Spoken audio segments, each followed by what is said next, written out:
Hello，加啦，但叽叽零零加啦，过来面票伊，但叽叽零零加吧啦。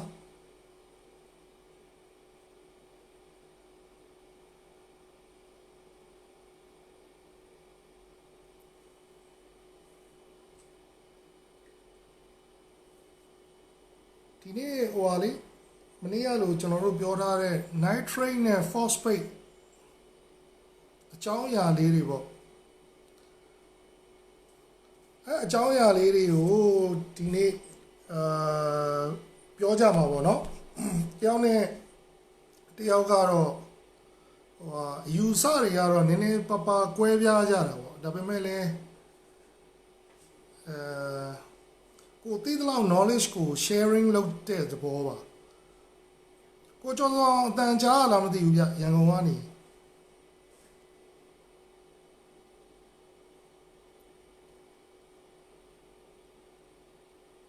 အမမနေ့ကမေးတဲ့မေးခွန်းလေးတွေလည်းတွေ့တယ်ပြောမယ့်ဟာလေးတွေလည်းရှိတယ်ပေါ့နော်အာကိုလိုင်းမင်းဖြူပြောရတဲ့ဟာလေး nitrate နဲ့ phosphate ကရှိတာကောင်းတာလားမရှိတာကောင်းတာလားတဲ့တယောက်နဲ့တယောက်ကတော့မတူကြဘူးပေါ့နော်တချို့ကြတော့လဲ nitrate ကို0အထိကိုထားတယ်ပေါ့တချို့ကြတော့လဲ nitrate ကို5လောက်ထိပဲထားတယ်ဥပမာ2 to 5လောက်ပေါ့နော်အဲ့ဒါဆိုသူက mystery ဖြစ်ဖို့အတွက်ကိုပို့ပြီးတော့အဆင်ပြေတယ်ဥပမာ mystery တွားမဲ့လူမျိုးကြတော့ဥပမာ2ကနေ5လောက်ကိုအာထားကြတာပေါ့2ကနေ5လောက်တချို့ကြတော့လဲ nitrate ကို0ထားတယ် nitrate ကို0ထားပြီးတော့ mystery မွေးလို့မရဘူးလားဆိုတော့ nitrate 0မှာလဲ mystery ကိုမွေးလို့ရတယ်ဒါပေမဲ့ပို့ပြီးတော့ထိန်းရခတ်တာပေါ့နော်ကျွန်တော်တို့တွေဒီ nutrient တွေကိုပို့သားသားလေးပို့ကျွေးရမယ် nitrate 0နေထားဆိုရင်တကယ်လို့ nitrate 2ကနေ5လောက်ပဲထားမယ်ဆိုရင်သူကmystery အတွက်ကိုအဆင်ပြေတယ် SPS လည်းအဆင်ပြေတယ် LPS လည်းအဆင်ပြေတာပေါ့အာတချို့တအားခက်တဲ့ SPS တွေကြတော့ဘာဖြစ်လဲဆိုတော့သူတို့ကလုံးဝnitrate ကိုလုံးဝမကြိုက်ဘူး ultra low nutrient ကြမှာပဲသူတို့ကပို့ပြီးတော့အဆင်ပြေတယ်အဲ့လို ultra low nutrient လောက်မှာအဆင်ပြေတဲ့ SPS တွေကြတော့လေလွယ်တဲ့ SPS တွေနဲ့ရောမွေးဖို့ကြတော့အဆင်မပြေပြန်ဘူးပေါ့နော်အဲ့လိုမျိုးအခက်အခဲတွေရှိတယ်အဲ့တော့ကိုကဘယ်လမ်းကြောင်းအောင်သွားမှာလဲတကယ်တမ်း mystery ကိုသွားမှာလား SPS dominator ကိုသွားမှာလားအဲ့လိုမျိုးအခြေအနေပေါ်မူတည်ပြီးတော့မှကျွန်တော်တို့ဒီ nitrate ကိုဘယ်လောက်ထားမလဲဆိုတဲ့ဟာမျိုးလေးကိုစဉ်းစားရမှာပေါ့နော် nitrate ကိုဥပမာကိုက LPS scan ကြီးပဲထားမယ်ပေါ့ LPS scan ကြီးပဲထားမယ်ဆိုတကယ်တမ်း nitrate ကိုကျွန်တော်တို့ဆိုရင်25လောက်ထိကိုထားကြတယ်ဒါကျွန်တော်ယူဆပါတော့25လောက်ထိထားတယ်ဆိုရင်တော်တော်လေးအဆင်ပြေတယ်ဒါ LPS scan အတွက်တားကြီးများဝါပြန်ရင်လည်းမကောင်းဘူးတားကြီးနည်းဝါပြန်ရင်လည်း LPS တွေကတဖြည်းဖြည်းနဲ့ကာလာတွေကျလာမှာပေါ့နော်အဲ့အတွက် LPS မွေးတဲ့လူဆိုရင်တော့ကျွန်တော်ကnitrate ကို25 ppm လောက်ထိပဲထားစေခြင်းတယ်ဒီတက်ချလို့တော့ရတယ်10လောက်ထိလည်းချလို့ရတယ်ဘာပဲဖြစ်ဖြစ်ကိုက nutrient ကိုကိုကလိုက်ပြီးတော့ထိန်းနိုင်မယ်အတက်အကျလေးကိုနည်းနည်းလေးထိန်းနိုင်မယ်ဆိုရင်တော့ကိုယ့်ရဲ့ကံက nutrient လိုနေလား nitrate ကတော့10ပဲရှိတယ်ဒါပေမဲ့ color လေး NO3 တွေကနည်းနည်းလေးကျနေတယ်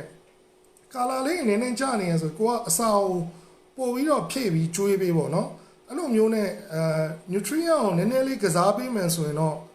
nitrate ကတော့ low level မှာလည်းတော်တော်လေးအဆင်ပြေပါတယ်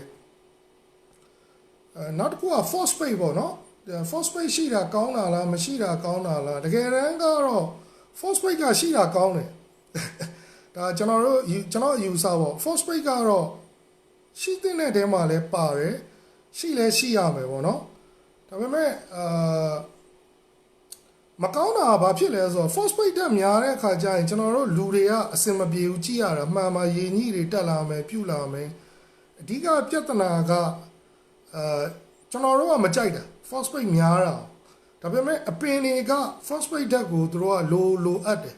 phosphate ရှိမှကိုဒီအပင်တွေကရှင်သန်မှာ phosphate ရှိမှကိုဒီ filter feeder လို့ခေါ်တဲ့ဒီ copy pot တို့ rodifier တို့zooplankton တွေအားလုံးကဒီ phosphate ဓာတ်ရှိမှကိုအဆင်ပြေမှာ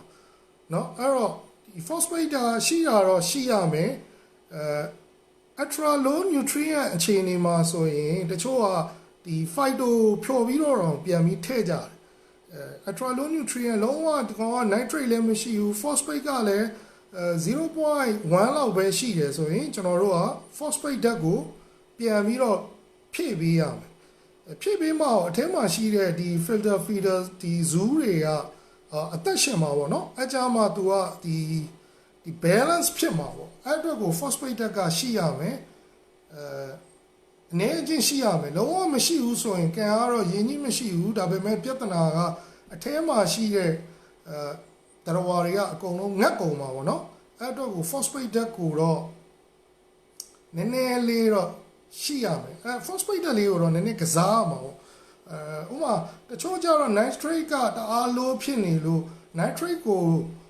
တက်ချင်တော့အစာတွေကျွေးတာပေါ့အစာတွေကျွေးနေဘာဖြစ်သွားလဲဆိုတော့ပြဿနာက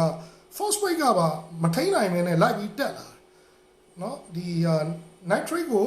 အစာကျွေးနေ phosphate ပါတက်လာအဲကြရင်ရင်းနှီးတွေကမတရားတက်လာမရအောင်အဲဒါကြောင့်ကျွန်တော်တို့ကနည်းနည်းလေးတော့အစာကျွေးတဲ့နေရာမှာလည်းနည်းနည်းလေးသတိထားရမယ်အစာတွေကိုစွတ်ကျွေးနေ phosphate ဓာတ်ပါဆွဲပြီးတက်လာမှာကိုကြောက်ရတာပေါ့အဲ့တော့အားလုံးကတော့သူက balance တွေဟိုမအောင်နည်းနည်းလေးတော့ line ညှိပေးရမှာပေါ့နော်ဒီ nitrate နဲ့ phosphate ကိုphosphate မှာလည်းနောက်ထပ်ပြဿနာဘာဖြစ်လဲဆိုတော့ celifat တို့ဘာတို့တခြား celifat ဆိုရင်အကုန်လုံးတိုင်းလို့အဆင်ပြေတယ်ဒါပေမဲ့ phosphate မှာကျတော့ Hanates kit ကပို့ပြီးတော့နာမည်ကြီးတယ်ဒီတကယ်တမ်းပြောရင်phosphate ကို celifat က 0.3 နဲ့3အောက်လောက်ဆိုရင်သူက detect မဖြစ်တော့လုံးဝသူကဟိုတိုင်းလည်းမပြတော့ကြီးလိုက်ရင် phosphate ကိုကြီးလိုက်ရင်0ပဲတစ်ချိန်လုံးကြီးလိုက်ရင်0ဒါပေမဲ့ကိုယ်ကန်ထဲမှာတော့ phosphate ကအနည်းငယ်ရှိနေဆိုတဲ့ဟာကိုခံစားရတာပေါ့နော်အဲ့အတွက်ကိုကျွန်တော်တို့ကဒီခန္ဓာမှာထုတ်တဲ့ test kit နဲ့တိုင်းမှာပဲသူကပို့ပြီးတော့တိကျမယ်အဲ့ကောင်ကနှစ်ခုရှိတယ် phosphate နဲ့ phosphorus ဆိုပြီးတော့နှစ်ခုရှိတယ် phosphate ကကြတော့သူကဒီ normal တိုင်းတဲ့နေရာတွေမှာသုံးတယ်เนาะသူကပုံမှန်တိုင်းတဲ့ပုံမှန် phosphate ဓာတ်အခြေအနေကိုသူကတိုင်းလို့ရတယ် phosphorus ကြတော့သူကဘာဖြစ်သွားလဲဆိုတော့လုံးဝဟို ultra low phosphate အခြေအနေကိုသူကတိုင်းလို့ရတယ် phosphorus ကကိုယ့်ရဲ့ဟာဒီ phosphate ကဘယ်လောက်ထိတောင်ကျနေလဲအရင်တိကျခြင်းနဲ့အရင်ဖြစ်ခြင်းနဲ့ဆိုရင် phosphorus Hanates kit ကိုဝယ်မှအဆင်ပြေမယ်အကောင်ကတော့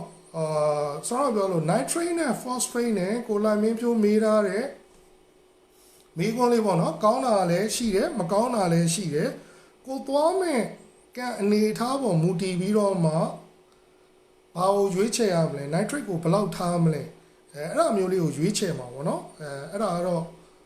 ကိုလိုင်မင်းဖြိုးအတွက်ကိုကျွန်တော်ဘက်ကကျွန်တော်ရဲ့အတွေ့အကြုံနဲ့ကျွန်တော်ရဲ့ထင်မြင်ယူဆလေးပါအခုကျွန်တော်မြင်လာတော့ကိုလိုင်မင်းဖြိုးက mystery လေးကိုလည်းတွားနေတယ်လို့ကျွန်တော်တွေ့ရတယ်ဘာကြောင့်လဲဆိုတော့တချို့သူ့ရဲ့ LPS လေးတွေကန်ရဲ့အောက်ခြေမှာရှိနေတယ်ဗောနော်ရှိနေတယ်ဆိုတော့သူကကျွန်တော်စိတ်တင် nitrate ကျွန်တော်တို့ခိုင်းသူလည်းပြောပါတယ် nitrate 2ကနေ5လောက်ထိကိုတော့သူ့မှာရှိတယ်ဗောနော် ultra low nutrient တော့ nutrient ဒါပေမဲ့ nitrate 2 to 5လောက်တော့ရှိတယ်အမှန်မှာလိုအပ်တဲ့ nutrient တွေကိုသူဖြည့်ပြီးတော့ပြန်ပြီးကျွေးတယ်ဗောနော်အကြမှာလည်း mystery ကအဆင်ပြေမှာလေနော် mystery အကြမှာအဆင်ပြေမှာအဲ့ဒါကကိုလိုင်မင်းဖြိုးရဲ့မိကွန်းလေးပါနောက်တစ်ယောက်က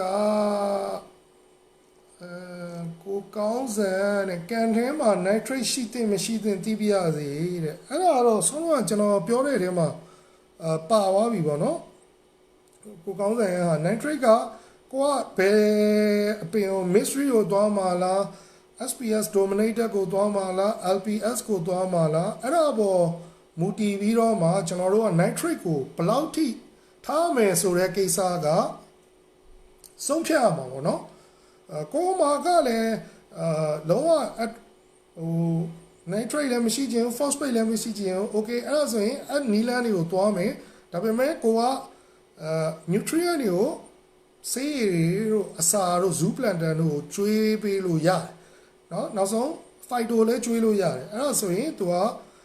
ကန်ထဲမှာရှိတဲ့ nutrient ဓာတ်ကိုသူကထိန်းထားပြီးသားဖြစ်မှာပဲတကယ်လို့ nitrate 0အချိန်နေမှာတော့သူကကန်ထဲမှာအပင်တွေကအာဟာရဓာတ်ဝနေမှာပေါ့နော်ဆိုလိုတာသူ့ရဲ့ portion နဲ့ဟာကိုပဲ ultra low nutrient တွေကပြန်ပြီးတော့ဆွဲဆုပ်မှာပေါ့သူရသလောက်ကိုတော့သူစားနေမှာပေါ့အဲ့ဒါလေးကကိုကောင်းစံရဲ့ဟာလေးပါနောက်တစ်ယောက်ကကိုတန်းစင်ထုံးနဲ့မန္တလေးကphosphate ကဘာလို့တက်တာလဲတဲ့ phosphate ကဘာလို့တက်တာလဲဆိုရင်ပြဿနာကကန်ထဲမှာnutrient တွေလည်းတအားများနေတာလည်းဖြစ်နိုင်တယ်ပြီးတော့အစာကျွေးတဲ့ပြဿနာပေါ့နော်ကိုကအစာကိုဆွတ်ဆက်တွေကျွေးတယ်ကန်ထဲမှာကဒီ nutrient ကိုထိန်းတဲ့ system ကအားနည်းနေတယ်အဲ့ဒါဆိုရင်တော့ဘယ်လိုပြောမလဲ nutrient ဆိုတော့ပြောလို့ NO3 ကိုတက်တာနဲ့အတူ phosphate ကဓာတ်ကလည်းတက်လာမှာပဲအဲ့တော့ phosphate ကိုချမဲ့နီလန်းတွေကိုရွေးချယ်ရမယ်အဲ့ဆိုရင် phosphate တက်မှာမဟုတ်ဘူးနောက်တစ်ခုကဘာတွေကျွန်တော်တွေ့တယ်ပေါ့နော်တချို့တစ်ခါလေး online မှာကျွန်တော်တို့လေအပင်တွေကိုလေပဇွန်တွေကျွေးကြတယ်ကျွန်တော်ကတော့ကျွန်တော်လာမင်းရင်တော့ကျွန်တော်အားမပေးဘူးကျွေးလို့မရဘူးလားဆိုတော့ကျွေးလို့ရတယ်ဒါပေမဲ့အားမပေးဘူးအပင်တွေကသူတို့စားနိုင်တဲ့ပမာဏရှိတယ်အပမာဏထက်ပိုသွားရင်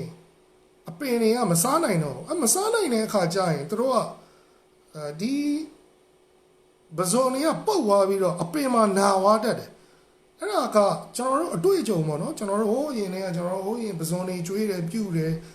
အဲ့အတွေ့အကြုံကြီးကကျွန်တော်ကတော့အားမပေးဘူးဥမာ mindset တို့ krill တို့တကယ် site အသေးလေးတွေပေါ့သူတို့စားလို့ကုန်နိုင်တဲ့လောက်ဟာမျိုးလေးတွေကျွေးတယ်ဆိုရင်တော့ပြဿနာမရှိဘူးဒါပေမဲ့ဟိုကျွန်တော်ဆိုလိုတာကဒီအပင်တွေကအစာစားတိုင်းကျွန်တော်တို့ကနေတိုင်းတော့ကျွေးစရာမလိုဘူးတပတ်တစ်ခါလောက်ကျွေးရင်ရပြီလို့ကျွန်တော်တို့ထင်တယ် at least ပေါ့တပတ်ကိုတစ်ခါလောက်ပဲကျွေးမယ်နောက်နေ့ကိုရေလဲမယ်ဒီနေ့ဒီအပင်တွေကိုအစာကျွေးမယ်ဘာကြောင့်လဲဆိုတော့တချို့ကဒီ nitrate ကိုထိန်းတဲ့ system တွေကအားနည်းတဲ့အခါကျရင်အစာတွေကိုကျွေးကျင်တဲ့အချိန်ကျွေးရင်အဆင်မပြေဘူးအဲ့တော့ကျွန်တော်တို့ရေမလဲခင်နေ့မှာဒီလို zoo plantain လိုဟာမျိုးတွေကျွေးတဲ့ဟာလိုမျိုးတွေကိုကျွန်တော်တို့ကကျွေးပြီးရင်တော့နောက်နေ့ရေလဲလိုက်တဲ့အခါကျတော့ကန်ထဲမှာ nitrate ဓာတ်ကလျော့သွားတာပေါ့နော်အဲ့ဒါကြောင့်ဒါစကားဆက်လို့ကျွန်တော်ပြောတာပါအဲ့တော့ကျွန်တော်တို့ကတိတ်ပြီးတော့ဒီလိုပဇွန်တွေအကောင်လိုက်တွေပါကျွေးတာကိုတော့ကျွန်တော်တို့တိတ်အားမပေးဘူးပေါ့နော်ဘလို့ပဲဖြစ်ဖြစ်တော့ဒီ fresh food တွေပေါ့နော်ဒီ fresh food ဆိုတာအစိမ်းတွေပေါ့အဲ့ကောင်တွေရဲ့ပြဿနာက nitrate ကိုတော်တော်လေးကိုတက်စေတယ်အဲ့ဒါအပြင်ဆိုးဆိုးဝါးဝါကျွန်တော်တို့phosphate ပါတက်လာတာပေါ့နော်အဲ့အတွက်ကိုကျွန်တော်ကတော့ဖြစ်နိုင် dry food တွေပဲကျွေးတာကိုကျွန်တော်အားပေးတယ်အစာအစိမ်းတွေကျွေးတာကိုအားမပေးဘူးအစာအစိမ်းတွေကိုဘယ်လိုဟာမျိုးတွေကိုကျွေးတင်လဲလို့ထင်နေဆိုရင်ကျွန်တော်ကတော့ anemone တို့ဘာတို့ကိုကျွန်တော်တပတ်တစ်ခေါက်လောက်တော့အဲ့လိုပဇွန်လေးကိုတိတလေးပေါ့လက်သေးကွန်ရဲ့တဝက်လောက်လေးကိုသူတို့တော့ကျွန်တော်သွားပြီးတော့ကျွေးတယ်သူတို့ကုန်နိုင်တဲ့အမောင့်တွေတခါလေတချို့ကြုံမှုမှာပါ anemone တို့ဘာတို့ကိုကျွန်တော်တို့သွားပြီးတော့အစာကျွေးတဲ့အခါအစာကခဏခဏကျွေးတဲ့အခါသူတို့ကမစားနိုင်တော့ပဲနဲ့သူတို့ကပြန်ပြီးမှုတ်ထုတ်တော့ဒီမှုတ်ထုတ်လိုက်တဲ့ဟာကကန်ထဲမှာပဲရှိနေတော့ဒီအပင်တွေကပုတ်လာပြီးတော့ nitrate တွေတက်လာမယ်တကယ်တော့ကန်မှာ nitrate ထိန်းတဲ့စနစ်ကတကယ်တော့မကောင်းဆိုရင်အမိုနီးယားတက်တဲ့အဆင့်အထိကိုဖြစ်သွားပြီးတော့ကန်မှာပြတ်နိုင်တယ်ပေါ့နော်အဲ့တော့ကန်ထဲမှာရှိတဲ့အပင်တွေကညံ့နေလို့ကြီးမားပြဿနာမရှိဘူးတင်းမြတ်စွာကျွေးမယ်nitrate တွေတအားပိုနေတယ်အပင်တွေအစာတွေကို ခဏကျွေးတယ်ဆိုရင်တော့ဒီအပင်တွေကတေဖို့ percentage ကပိုများတယ်ငတ်နေတာတဲ့ဆိုင်လေအဲ့တော့ဆိုတော့ဒီ phosphate နဲ့ nitrate ရဲ့ပြီးတော့ကိုတန်းစင်ထွန်းရဲ့ပြောတဲ့ phosphate ဘာကြောင့်တက်လဲ phosphate ဒီကန်ရဲ့ system လဲမူတည်တာပေါ့နော်ကန်ရဲ့ phosphate ကို short ချတဲ့ system လေးတွေကောင်းကောင်းတက်မယ်ဆိုရင်တော့ phosphate ဓာတ်ကတက်စရာအကြောင်းမရှိဘူးအစာတွေကိုစွတ်မကျွေးပါနဲ့အကိုကြီးနော်နောက်တစ်ခုကကို Rob Black G ဆိုင်ညိုပြ algae ရဲ့ပြဿနာက nitrate နဲ့ phosphate ဘယ်လိုကြောင့်ဖြစ်တာလဲ bro တဲ့သူပြဿနာသူမေးတဲ့မိကွန်းလေးကတော်တော်လေးလဲကောင်းတယ်အားလုံးအတွက်လဲဘ ഹു တုစရစီမိကွန်းလေးအဓိကဘာလဲဆိုတော့ကန်တကမှာ import နဲ့ export လုပ်တဲ့ဒီ nutrient တွေရဲ့ balance အောက်သွားတာအဲ့ကြရင်ဆိုင်ညိုကချက်ချင်းလာတက်ဆိုင်ညိုရင်းကြီးကဆိုင်ညို algae လို့လည်းခေါ်တယ်ဆိုင်ညို bacteria လည်းခေါ်တယ်တခါတချို့ကကျတော့ slime လို့လည်းခေါ်တယ်အဲ့တော့ဒီဆိုင်ညိုတွေကဘလို့ bacteria export နဲ့ import အခြေအနေမှာဖြစ်လေ okay import ဘလို့အခြေအနေမှာဖြစ်လေအစာတွေကိုတအားကြီးကျွေးတယ်အစာတွေကများတယ်ပြုတ်လာတယ်เนาะ nitrate တွေကတအားကြီးထောင်တက်သွားတယ်ကန်ရဲ့ balance ကအောက်သွားတဲ့အချိန်မျိုးကြရင်သူကလုံးဝဆိုင်ညိုတွေကတအားကြီးတက်လာအဲ့ဒါကဟိုဘယ်လိုပြောမလဲကန်ကိုတိတ်ပြီးတော့စနစ်တကျမပွားတဲ့လူတွေမှာအဖြစ်များတယ်เนาะအဲ့ဒါမျိုးကဒါတက်တာဒီ import ပြီးွားရင် export nutrient เนาะ export nutrient ကြတော့လေဘာပြဿနာတက်လဲဆိုတော့ကျွန်တော်ဆိုရင်ဟိုတလောက6ပေကန်ကျွန်တော်ရဲ့ SPS ကန်မှာကျွန်တော်ဖြစ်ဘူးလေပြီးရင်ကျွန်တော်တစ်ချက်ပြောပြမယ်ဘလို့အခြေအနေလေးဖြစ်သွားလဲဆိုတော့တချို့တွေကကျွန်တော်တို့ no pulse တို့ဘာလို့သုံးတယ်no pulse တို့ဘာလို့သုံးတယ်တချို့ကျတော့လေ vinegar တို့ vodka တို့တချို့ကျတော့လေ bio pellet တို့ဘာလို့သုံးတယ်ပြဿနာကဘာဖြစ်လဲဆိုတော့ကန်ရဲ့ balance မှာ nitrate နဲ့ phosphate ကသူ့အနေနဲ့သူ balance အရာရှိနေတယ်ဒီထဲမှာပြောရရင်တော့ balance တွေထဲမှာပြောရင်တော့ pH လဲပါတယ်ဗျဒါပေမဲ့ pH ကတောင်းတန်ကိုကျွန်တော်တို့ကတိတ်ပြီးတော့မတိုင်းပြဘူးဂိမ်းမဆိုင်ပြဘူး nitrate နဲ့ phosphate လောက်တိတ်ပြီးတော့အရေးမကြီးဘူးသတ်မှတ်ထားတဲ့အတွက်ကျွန်တော်တို့ဒီ pH ကိုခဏလေးထားလိုက်ပေါ့နော်အဓိကက nitrate နဲ့ phosphate အဲ့မှာဘာဖြစ်သွားလဲဆိုတော့ကျွန်တော်တို့ကဆောင်းပြောလို့ no pulse လို့သုံးမယ်nitrate ကိုကျစေတဲ့ပစ္စည်းတွေကိုကျွန်တော်တို့သုံးလိုက်တယ်သုံးလိုက်တဲ့အခါကျတော့ nitrate က phosphate က nitrate ကလောက်ရှိရနေ nitrate ကလုံးဝအောက်ကိုဝုန်းနဲ့ပြုတ်ကျသွားဝုန်းနဲ့ပြုတ်ကျသွားတဲ့ဟာပြဿနာဘာလဲဆိုတော့ balance အောက်သွားသူ့ရဲ့ကံမှာရှိနေတဲ့ nitrate နဲ့ phosphate ရဲ့ balance ကပုံမှန်အခြေအနေကနေရုတ်တရက်ကြီးပြောင်းလဲသွားတယ်ဆိုရင် cyanobacteria ကဝင်လာမယ်เนาะတချို့နောက်တစ်ခုဒါတတိယတော့နောက်ဘာဖြစ်လဲဆိုတော့ကံအောင်ရေမလဲတာကြာတဲ့အခါကျရင်သူ့ရဲ့ balance ကအောက်သွားပြန်အဲ့ကြရင်လေတစ်ခါထပ်ပြီးတော့ဆိုင်ညိုကဝင်လာပြန်ဘာကြောင့်လဲဆိုတော့ဒီကန်တကန်ကအမြဲတမ်းကျွန်တော်တို့ကတန်ရှင်းရေးအပတ်တိုင်းရေလဲနေတယ်เนาะအခုဆိုရင်ကျွန်တော်တို့ service လုပ်နေတဲ့တကန်ပေါ့ကျွန်တော်တို့ service လဲသွားလို့မရတော့ဘူးပြူတော့သုံးပတ်မြောက်တော့မှာဘာဖြစ်လာလဲဆိုတော့ကန်အသိတာဆိုင်ညိုဝင်ချလာကျွန်တော်တို့မေးတယ်ဆိုင်ညိုတွေတက်နေတယ်ဘယ်လိုလုပ်ရမလဲပေါ့နော်အဲ့တော့ကန်ကလုံးဝရေပုံမှန်လဲနေရနေ3ပတ်လောက်ရေမလဲပြတဲ့အခါဆိုင်ညိုတွေဝင်ချလာ balance အောက်သွားတယ်လို့ခေါ်တယ်တခါနောက်တစ်ခါဘာဖြစ်လဲဆိုတော့ nitrate ကပုံမှန် phosphate တအားကျသွားရင်လည်းဒါ balance အောက်တာပဲnitrate ကတအားကျသွားတယ် phosphate ကထောင်တက်သွားတယ်เนาะ phosphate ကထောင်တက်သွားတယ်အဲ့လိုမျိုးဆိုရင်လည်း balance အောက်တာပဲအဓိကကတော့သူကကန်ထဲမှာရှိတဲ့ parameter တွေက balance အောက်သွားတယ်ပေါ့နော်အဓိက parameter တွေ nutrient တွေပေါ့ nutrient တွေက balance အောက်သွားတယ်ဆိုရင်သူကဆိုင်ညိုဝင်မယ်เนาะအဲ့တော့ကျွန်တော်ဖြစ်စေခြင်းတဲ့ပုံစံမျိုးလေးကဘယ်လိုမျိုးဥပမာ no post တမားတို့ဘာလို့ဆိုဘယ်လိုသွားစေခြင်းလဲဆိုတော့လုံးဝ balance မအောင်သူ့ရဲ့အညွန့်က100 liter ကို2 ml ဆိုရင်အရင်ဆုံး0.5 ml ကနေစပြီးတော့ဒီတစ်ပတ်ကိုစထိုးမယ်เนาะနောက်တစ်ပတ်မှာ1လောက်ကိုသွားမယ်နောက်တစ်ပတ်မှာ1.5လောက်ကိုသွားမယ်နောက်တစ်ခါမှာသူပြောတဲ့ target ကို2ကိုသွားမယ်အဲ့တော့ဖြည်းဖြည်းချင်းကျွန်တော်တို့ကကန်ကို nutrients ကို balance မအောက်သွားအောင်ဖြည်းဖြည်းချင်းကျွန်တော်တို့က dosing ကိုလုပ်တယ်အဲ့ဒါဆိုရင် तू ကလုံးဝစိုင်ညိုတက်လာမှာမဟုတ်ဘူးစိုင်ညိုရဲ့အဓိပ္ပာယ်က तू ကလုံးဝကန်ထဲမှာရှိတဲ့ nutrient outbreak ဖြစ်သွားတဲ့အခါကျရင် balance out သွားတဲ့အခါကျရင်စိုင်ညိုကတက်လာတယ်เนาะအဲ့ဒါဆိုတော့ကျွန်တော်ကန်လေးကိုကျွန်တော်ပြောပြမယ်ကျွန်တော်လွန်ခဲ့တော့2လလောက်ကကျွန်တော်ကဒီ SPS dominator ပေါ့เนาะ6ပေကန်ကိုကျွန်တော်ကလုပ်နေတယ်လဲကျွန်တော်ဘာလုပ်လဲဆိုတော့ကျွန်တော် ultra low nutrient system ကိုတွားခြင်းတဲ့အတွက်ကျွန်တော်က Zeovic system ကိုကျွန်တော်တွားတယ် Zeovic system ဆိုတာဗျာကျွန်တော် post တွေလည်းတင်မှုရတယ်ကြောက်နဲ့မှုရတဲ့ကောင်ပေါ့เนาะဒီကောင် ultra low nutrient ဒီအမိုနီယာကိုဒီကောင်အမိုနီယာဘောမှာအကုန်လုံးဆွတ်ဆုပ်လိုက်တာအဲ့တော့ကန်ထဲမှာက nitrate ကရှိတဲ့အ amount သူရှိနေသူကလုံးဝမကြရင်ကျွန်တော်ကဒီ Zeovic system ကိုထည့်လိုက်တဲ့အချိန်မှာ Zeovic system ကြောင့် nitrate ကဝုန်းနေဆိုပြီးတော့ပြုတ်ကျသွားအဲ့လိုပြုတ်ကျသွားတဲ့အချိန်မှာပြဿနာဘာထားဖြစ်လဲဆိုတော့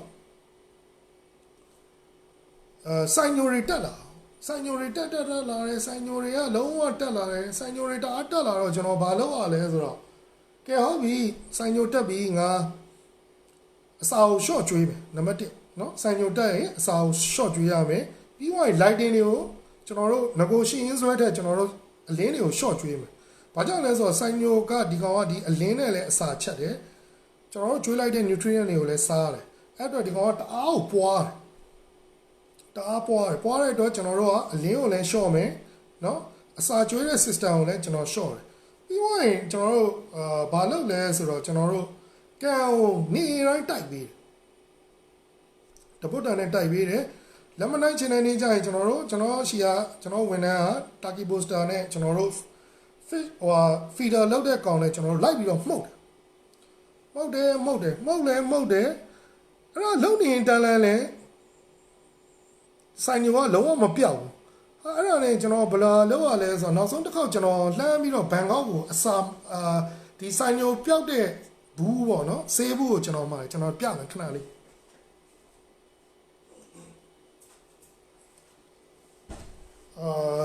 ဒီစိုင်ညိုဟာပေါ့ဒီကောင်က real life ကနေပဲpet like ကနေထုတ်တာ e-light ဆိုတာဒါလေးကိုကျွန်တော်လိုမဲမှားလိုက်တယ်ဗျအမှန်ကကျွန်တော်လိုချင်တာက chemical ကိုလိုချင်တာဒီကောင်ကိုလိုချင်တာမဟုတ်ဒီကောင်ကကျွန်တော်တို့ online မှာကြည့်ရင်ဒီကောင်ရဲ့ review တွေကတိတ်မရှိဘူးကျွန်တော်လိုချင်တာ chemical အဲ့တော့ကျွန်တော် chemical ကိုရှာတာမရတော့ဒါကလေရောက်လာတော့ကဲငါဒီဆေးကိုတော့ငါသုံးမရတော့မယ်အရှိမတော့ကျွန်တော်တို့သုံးမှုတဲ့လူတွေရှိရလေကိုရှမ်းဘိုတို့ဘာတို့လဲသူတို့သုံးမှုခဲ့တယ် chemical တို့ဘာတို့အဓိကပြဿနာကဘာဖြစ်လဲဆိုတော့ chemical တို့ဘာတို့ရဲ့ပြဿနာ university break တွေပေါ့နော်ဒီကြောရုံးမဲ့တတော်ဝါတွေကနည်းနည်းပါးထိခိုက်တယ်ဆေးရဲ့ chemical ကြောင့်ကိုတော်တော်လေးထိခိုက်ကြတယ်အဲ့အတွက်ကိုကျွန်တော်က chemical ကိုမသုံးချင်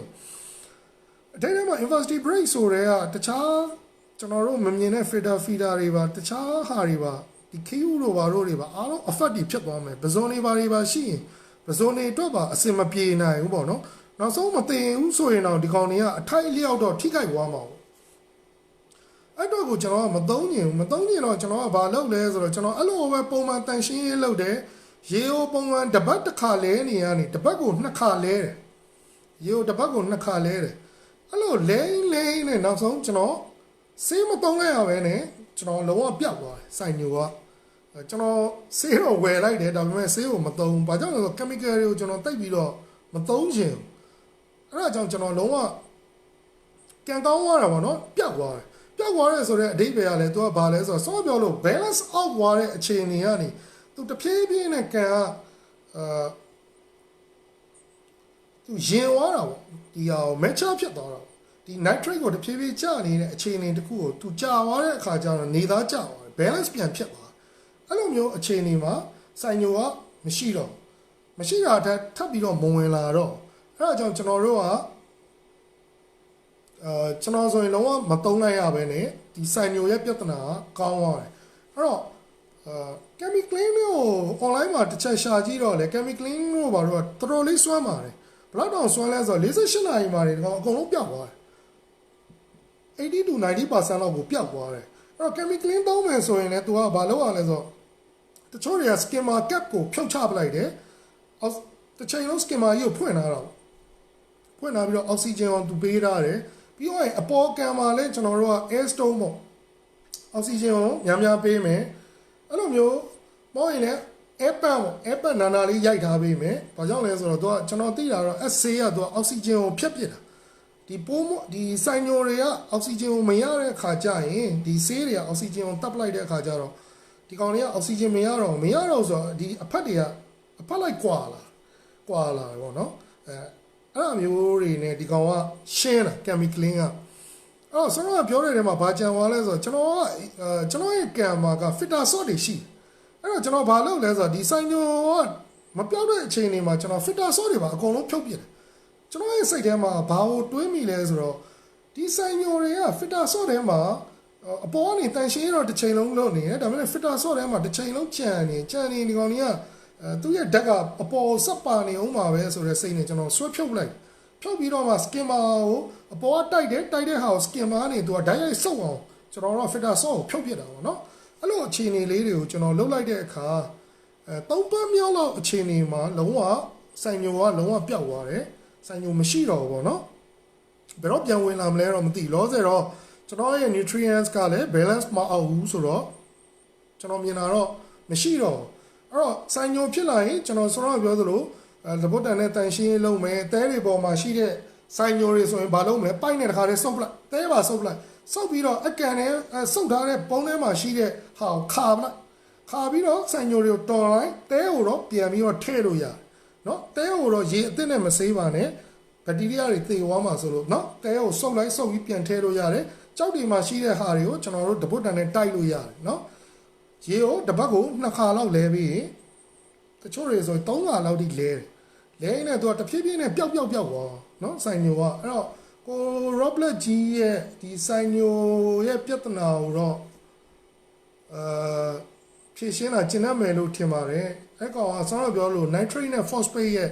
balance အောက်မှုကြောင့်ဖြစ်လာတာပေါ့နော် pH လဲပါတာပေါ့ balance တဲမှာအဲ့တော့ကို Roblet ကြီးအတွက်အဖြေပါပြီးွားရင်ကိုဇေယလင်းမေးထားတာလေးတွေ့ပါတယ်ကိုဇေယလင်းကကာဗွန်ဒိုစင်ရဲ့ bio pellet ရဲ့ refugian ရဲ့ဒီသုံးခုမှာဘယ်ဟာက suitable ဖြစ်လဲတဲ့တယောက်နဲ့တယောက်ကတော့အကြိုက်တူမှာမဟုတ်ဘူးကျွန်တော်ရဲ့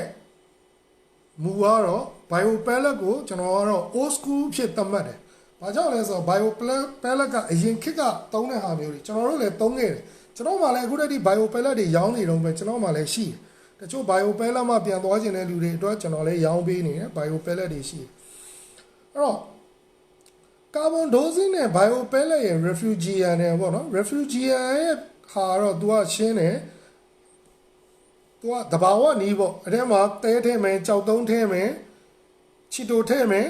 မီးပေးထားမယ်သူကတော့ pot မွေးတာပေါ့နော် pot လေးတွေပေါက်လာမယ် rodifier တွေပေါက်လာမယ်အဲ့တော့ကန်ထဲမှာရှိတဲ့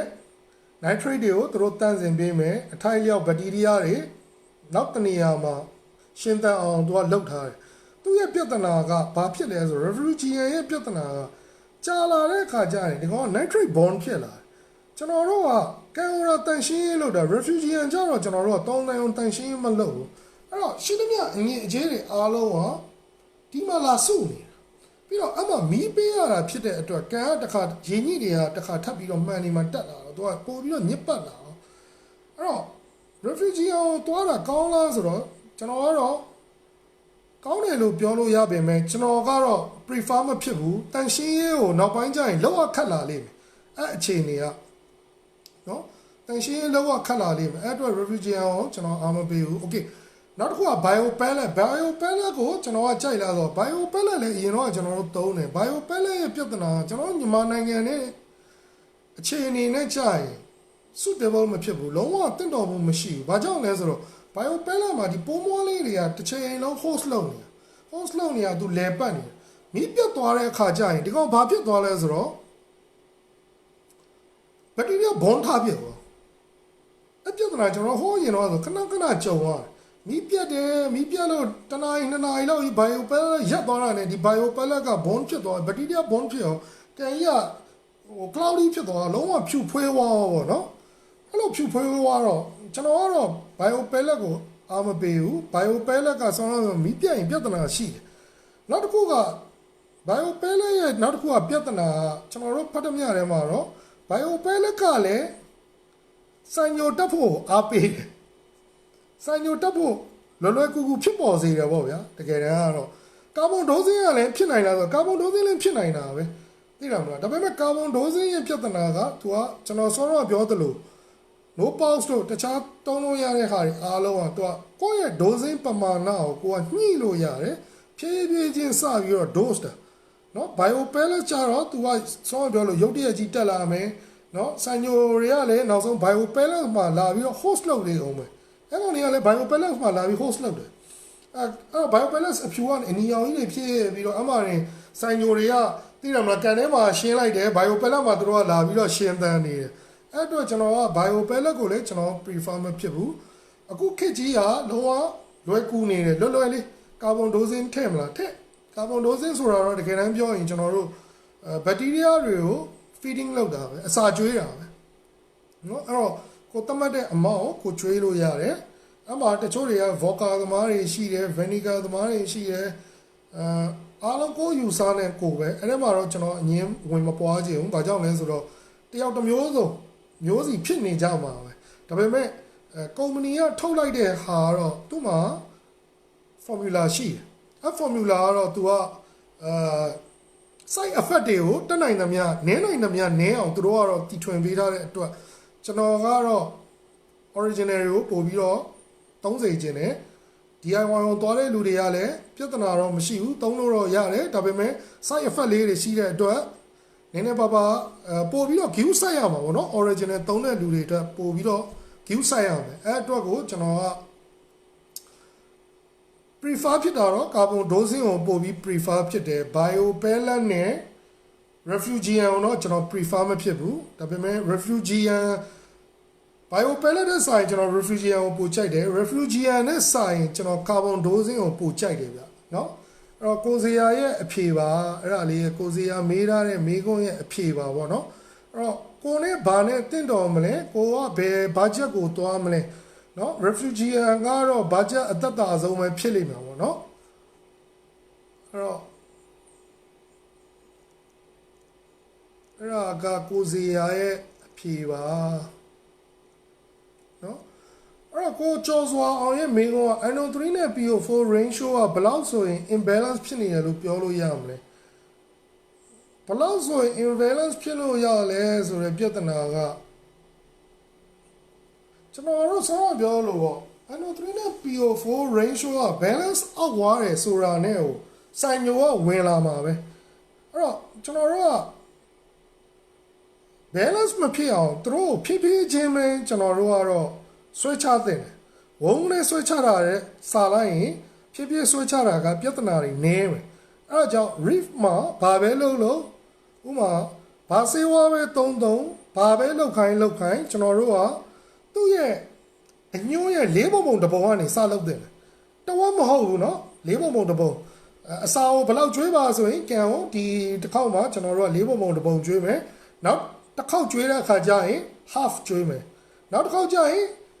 quarterly ကျွေးမယ်နောက်တစ်ခါကျရင် full ကျွေးမယ်အဲ့လိုပဲဖြည်းဖြည်းချင်းပဲကျွန်တော်တို့ကလုပ်တင်တယ် phosphate လည်းဖြည်းဖြည်းချင်းချတင်တယ် nitrate လည်းဖြည်းဖြည်းချင်းချတင်တယ်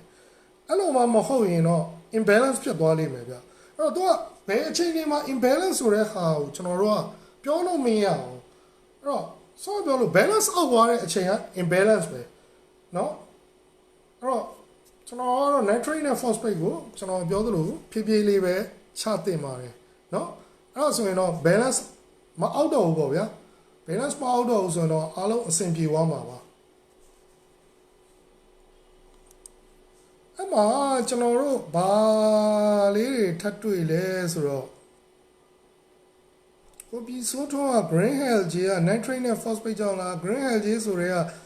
algae cycle မှာမပြည့်သေးတာ algae cycle မပြည့်သေးလို့ green hell ကြီးတွေထွက်နေတာလေအဲ့ဒါ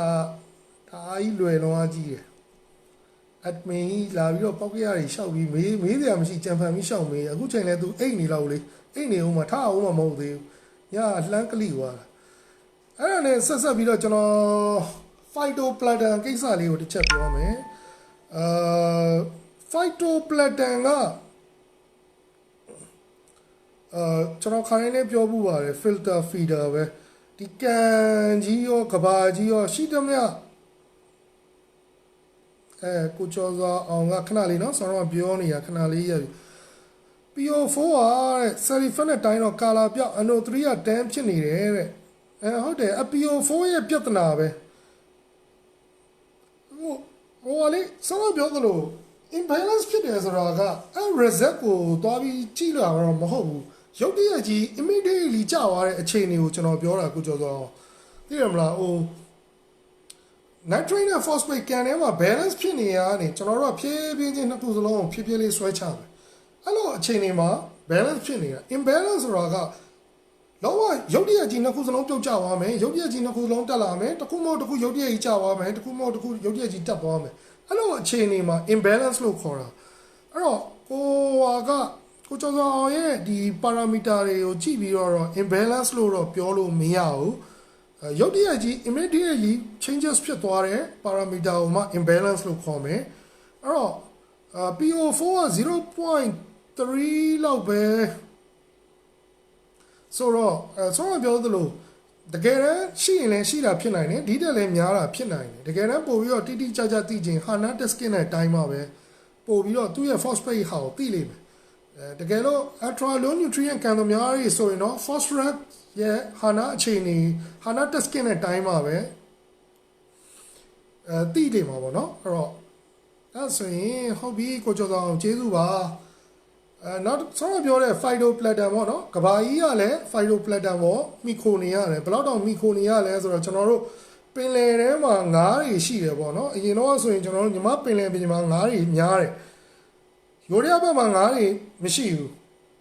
သူတို့ဘက်မှာအပန်းစီးများတာကြောင့်လည်းတစ်ချက်ဖြစ်နိုင်တယ်နောက်တစ်ခုက phytoplankton ရေစီးကြောင်းမရှိလို့လည်းဖြစ်နိုင်တယ်ဘာကြောင့်လဲဆိုတော့ဒီ phytoplankton မှာပင်လယ်ထဲမှာက phytoplankton ရှိမှနောက်ဆုံးအကြီးဆုံးဝေလာငါးအထီးကိုအသက်ရှင်ကြမယ်။ तू က business အကြဆုံး food ပဲ။သူ့ဟိုမှာတစ်ခါထပ်ပြီးတော့ pop တွေကစားမယ်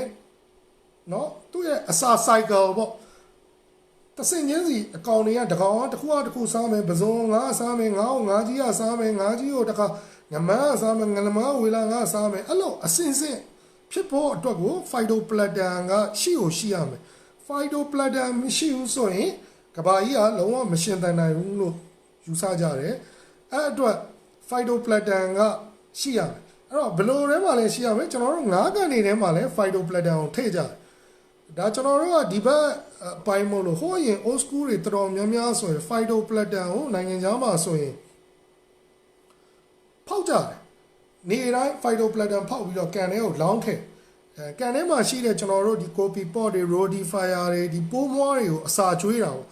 ပိုးမွားတွေကိုဘလူတွေကပြန်စားလဲဆိုတော့ coral တွေကလည်းစားတယ်ငါးလိုမျိုးဆိုရင်ကျွန်တော်တို့ mandarin တို့ဘာလို့လဲစားတယ်နောက်ဆုံးဒီ seahorse ဘာလို့ကလည်းပြန်ပြီးတော့အဆင့်စားကြတယ်အဲ့အတွက်ကို phytoplankton ကမရှိမဖြစ်ပေါ့နော်အဲ့တော့ဒီ coral LPS တို့ကလည်းဒီ phyto ကိုစားတယ်နောက်ဆုံး SPS ပေါ့နော် SPS ကတော့တော်တော်များများပြောနေကြတာ zoo ကိုစားတယ်ပေါ့နော် zoo ဆိုတာဒီ phyto ကိုစားတဲ့ zoo တွေဒီ phyto အရေကိုရေညှိကိုစားတဲ့ပိုးမွားလေးတွေကိုဒီ SPS တွေကလည်းပြန်စားတယ် LPS coral တွေကလည်းစားတယ်အစစ်စစ်စားကြတယ်အဲ့မှာဘာလို့တွေ့လဲဆိုတော့ SPS ကလည်းဒီ phyto လုံးဝမစားတာတော့မဟုတ်ဘူး phyto တချို့တွေကပြောတယ်zoo ကိုပဲစားတာ phyto စားတာမဟုတ်အဲ့တော့ကျွန်တော်တို့ကဒီ coral food တွေကြီးပဲဆွတ်ကျွေးတယ် phyto မကျွေးဘူးအမှန်မဟုတ်ဘူး phyto အထိုက်လျောက်စားတယ်ကိုယ်ကန်ထဲမှာလည်း phosphate အထိုက်လျောက်ရှိရဆိုရင်တော့သူ့မှာသူ balance ဖြစ်နေတာပေါ့လုံးဝ ultra low nutrient ကန်မှာဆိုရင်ကျွန်တော်တို့က phosphate ဓာတ်ကို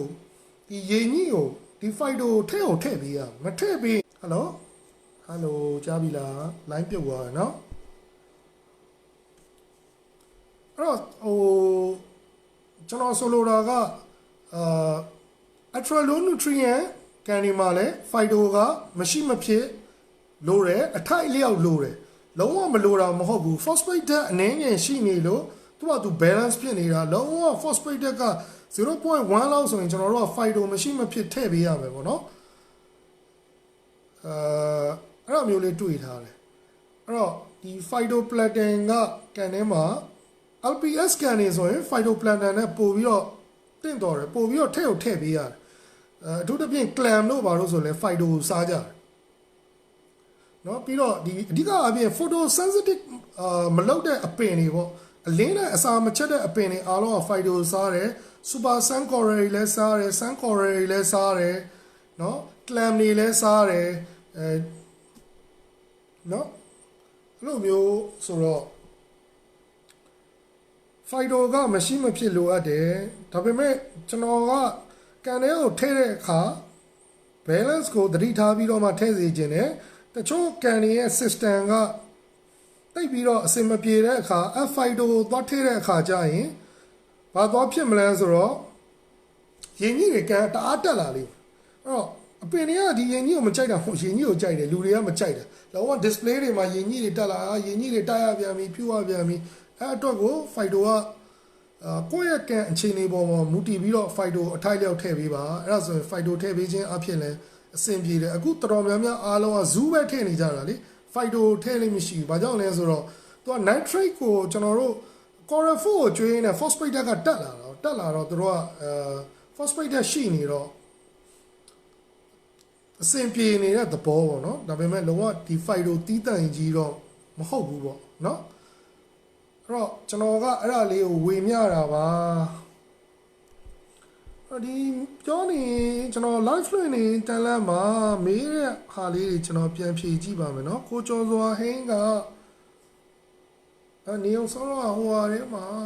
ကျွန်တော်မင်းညမေးတဲ့မေးခွန်းထဲမှာတွေးလိုက်သေးတယ် KPPA ဆိုပြီးတော့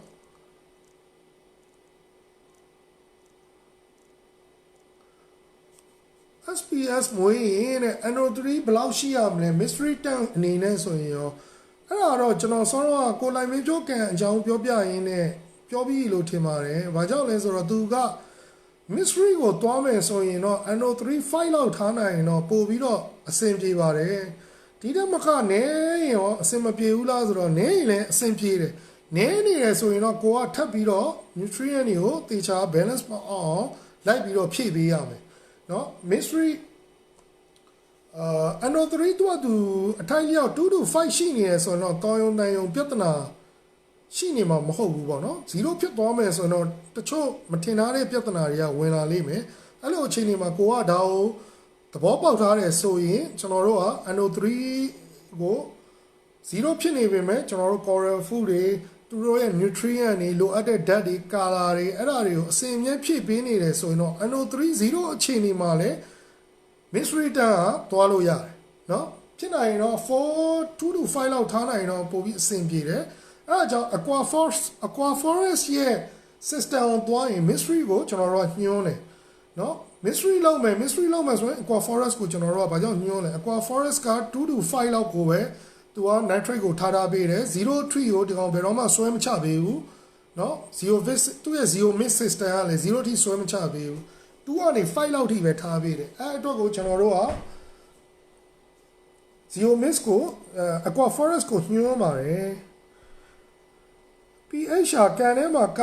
coral color နဲ့တက်ဆိုင်လားမဆိုင်လားပြောပြပေးပါအောင်တဲ့တကယ်တော့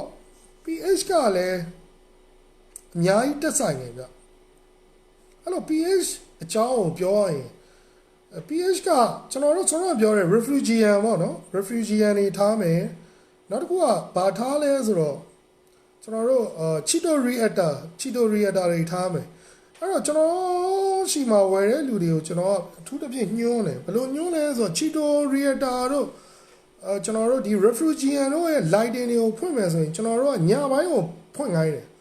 နေ့ဘက်ကိုပိတ်ခိုင်းတယ်အထူးသဖြင့်နေ့ဘက်မှာဘာဖြစ်နိုင်လဲဆိုတော့နေ့ဘက်မှာ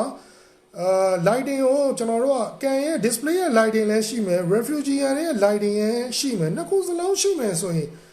temperature ပို့ပြီးတော့ပူမယ်ခြေလာပို့ပြီးလုံးရမယ်เนาะအဲ့ဒါပြဿနာတစ်ခုနောက်ပြဿနာတစ်ခုကဘာလဲဆိုတော့ကျွန်တော်တို့ pH ပေါ့ညဘက်ကျရင်ကျွန်တော်တို့ရဲ့ reef tank တွေက pH ကတဖြည်းဖြည်းချင်းကျတယ်အဓိက lighting ကြောင့် lighting မရှိရင် pH ကျတယ်အဲ့တော့ကျွန်တော်တို့က refugium တို့ Cheeto တို့ညဘက်မှာဖွင့်နေဆိုရင်ကန်က pH က balance မအောင်တော့ဘူးเนาะ pH ကို balance ဖြစ်စေတယ် နော်အဲ့တော့ pH balance မအောက်တော့တဲ့အတွက်ကျွန်တော်ချီတိုတို့ဟိုတို့အားပေးတယ်refrigerant တို့အားပေးတယ်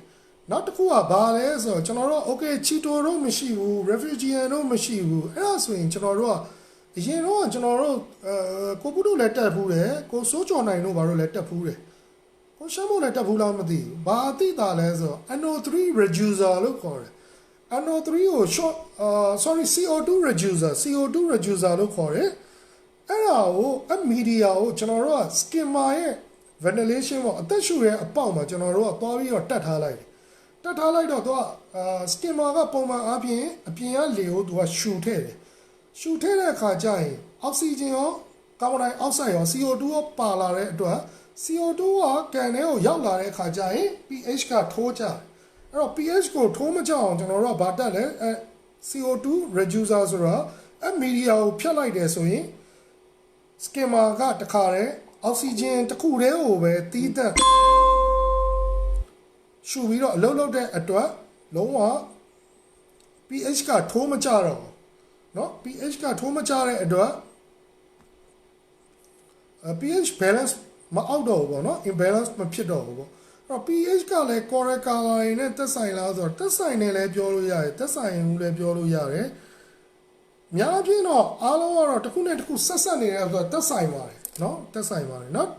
တစ်ချက်ကကျွန်တော်တို့ဟိုတလုံးကကျွန်တော်တွက်ကြည့်တဲ့ YouTube တစ်ခုမှာဆိုရင်ဘာတွေ့ထားလဲဆိုတော့refer main ကလေးဗျသူ့ရဲ့ကန်ကြီးကလည်းတော်တော်လှတယ်အဲ့မှာ तू က pH နဲ့ပတ်သက်ပြီးတော့ तू ကဘာပြောလဲဆိုတော့ pH ကိုတဲ့ तू balance imbalance ဖြစ်တာမဖြစ်တာသူ့အတွက်တော့အရေးမကြီးဘူးတဲ့ तू ကတမင်တက်တက်ဖြစ်ကိုဖြစ်စေချင်တာပေါ့နော်ဘာကြောင့်ဖြစ်စေချင်တာလဲဆိုတော့တဲ့ပင်လယ်ကြီးမှာလဲ parameter တွေကအများအား changes ဖြစ်နေတယ်အဲ့အတွက်ကျမတို့ကန်တွေကလည်း changes ဖြစ်နေတဲ့ကိစ္စဟာတဲ့ပြဿနာမဟုတ်ဘူးတဲ့အဲ့လို changes ဖြစ်ရင်ကျမကပိုကြိုက်တယ်တဲ့ဟုတ်လဲဟုတ်တယ် तू ကသူ့ကန်မှာရှိတဲ့ SPS ကိုပြတာ SPS တွေကဘယ်လိုဖြစ်နေလဲဆိုတော့တကယ်ကိုတွယ်လေးတွေလုံးဝတောက်ခိုင်ပြီးတော့လေမာကြောမနေဘူးသိလားလုံးဝအားလုံးကလှတယ်ဗျာအဲ့တော့ဘာဆိုလိုတာလဲဆိုတော့ parameter တွေတအားငြိမ်သွားတဲ့အခါကျရင်ကန်ကြီးကအရင် stable ကြီးဖြစ်ပြီးတော့ SPS တွေကသူတို့ grow ဖို့အတွက်ကိုသူတို့ကြီးထွားဖို့အတွက်ကိုသူတို့ဂိုင်းတွေတုတ်ခိုင်လာမယ်ကြီးလာမယ်သိလားမလားအစာတွေနင်းငံစားတာပေါ့ဗျာပုံရက်ပန်းမြက်ကြီးဖြစ်သွားမယ်ပေါ့အဲ့လိုအခြေအနေကိုဖြစ်သွားမယ်ပေါ့နော်အဲ့ဒါကိုသူတို့ကပြောတယ်အဲ့တော့ကျမကြောင်ကြီးတဲ့ကျမက balance အောက်တဲ့ဟာကိုကျမလက်ခံတယ် balance အောက်တဲ့အခါကျမှ coral တွေကဘာဖြစ်မလဲဆိုတော့ strike ဖြစ်မှာတဲ့ strike ဖြစ်မှာသူတို့ stable ဖြစ်ဖို့ရေကိုသူတို့ကပြန်စူးစမ်းမှာအဲ့တော့သူတို့ကဘယ်လိုပြောမလဲဆိုတော့သူတို့သွားပြီးတော့စိတ်တဲ့ပုံစံမျိုးဖြစ်တာပေါ့နော် coral တွေကိုသွားပြီးတော့နာအောင်ကျွန်တော်ပင်လယ်ထဲမှာလည်းပြန်စဉ်းစားချင်း SPS တွေကရေတက်ရေကျရှိတယ်တခါလေကျရင် SPS တွေကရေပေါ်မှာဘောလုံးကြီးပေါ်နေဒါပေမဲ့သူကသူ့မှာရှိတဲ့ gel ကို तू ကထုတ်ပြီးတော့ तू ကာထားပြီးတော့ तू ကို तू ရုံးကန်နေရအဲ့လိုမျိုးအခြေအနေပေါ့အဲ့လိုမျိုးဟို तू ကဆိုလိုတာအဲ့တော့ကန်ကမတီငိန်တဲ့ကန်မျိုးကြရင်ပို့ပြီးတော့ကန်ကအပင်တွေကပို့လှလာတယ်ပို့ပြီးတော့လှလာတယ်ပေါ့နော်ကြီးထွားလာတယ်သူကြီးထွားလာတဲ့ပုံစံကကျွန်တော်တို့ကန်ကြီးငိန်ပြီးတော့တအားစားပြီးကြီးထွားလာမျိုးမဟုတ်ဘဲနဲ့တင်းတင်းမျှတတဲ့ပုံစံမျိုးနဲ့ကြီးထွားလာအဲ့ဒါကိုတကယ်ပညာရှင်တယောက်ကဘာပြီးတော့အောက်မှာသွားပြီး comment သွားပေးလဲဆိုတော့မင်းလုံးနေရတွေအားလုံးဟာတဲ့မမှန်ဘူးမဟုတ်မှန်တယ်မှားနေလားဘာကြောင့်မှန်တယ်လို့ပြောလဲဆိုတော့မင်းကန်ဟာတဲ့9နှစ်လောက်ရှိပြီတဲ့အရင် balance ဖြစ်နေတဲ့ကန်တကန်မို့လို့မင်းလုံးနေတဲ့အရာတွေအားလုံးကအဆင်ပြေနေတာတဲ့နော်ကန်စနေတဲ့ကန်တကန်ကိုမင်းအဲ့လိုသွားလုပ်ကြည့်တဲ့ဘယ်တော့မှမရဘူးတဲ့အဲ့တော့ဟုတ်တယ်အဲ့လိုပြောတဲ့ဟာကိုလည်းကျွန်တော်ကသွားပြီးတော့ဟုတ်တယ်ဗျလုံးဝကျွန်တော်တို့ရဲ့အခု